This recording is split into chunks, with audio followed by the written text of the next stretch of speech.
কৃষ্ণচূড়া গাছের সৌন্দর্য সত্যি অসাধারণ। গ্রীষ্মকালে যখন গাছের লাল সবুজের পাতায় ঝলমল করে তখন সত্যি খুব অসাধারণ লাগে। আসসালামু আলাইকুম এভরিওয়ান, আপনারা সকলে কেমন আছেন? আমি আলহামদুলিল্লাহ ভালো আছি। প্রতিদিন সকালে ফুলগুলো যখন দেখি সত্যি আমার মন সতেজ হয়ে যায়। আর যখন ভালো লাগাটা আমি নিজে এঁকে ফেলি তাহলে তো আর কোনো কথাই নেই, যার অনুভূতি শেষ করার মতো নয়। তাই তো আজকে ছাত্রীর আবদার রাখার জন্যই অফিসে বসেই কৃষ্ণচূড়া ফুল গাছটা এঁকে ছাত্রীরা আমাকে প্রায়ই বলে, ম্যাডাম এটা এঁকে দেন, ওইটা এঁকে দেন।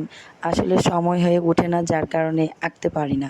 তো আজকে একটু সময় পেলাম, অফিসে বসেই আজ কৃষ্ণচূড়া ফুলটা আঁকলাম। কৃষ্ণচূড়া ফুল বরাবরই আমার কাছে খুব পছন্দ।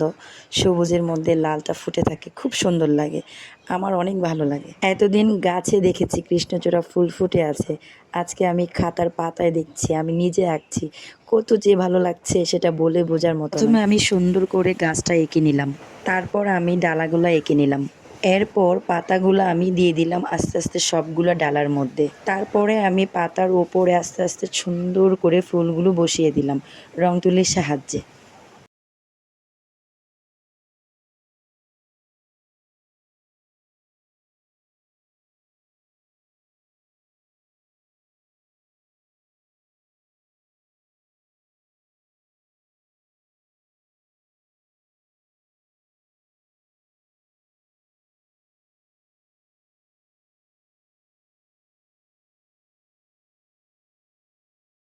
একটু ফুল ছড়িয়ে দিলাম যাতে সুন্দর লাগে, মনে হচ্ছে যে নিচে ফুলগুলা পড়ে আছে, দেখতেও খুব সুন্দর লাগে।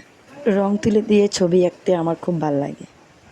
রাস্তার পাশে যখন দেখতাম কৃষ্ণচূড়া ফুলগুলো ফুটে আছে খুব ভালো লাগতো।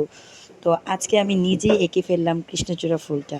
সেটা আপনাদের কাছে কেমন লাগলো অবশ্যই কমেন্ট করে জানাবেন।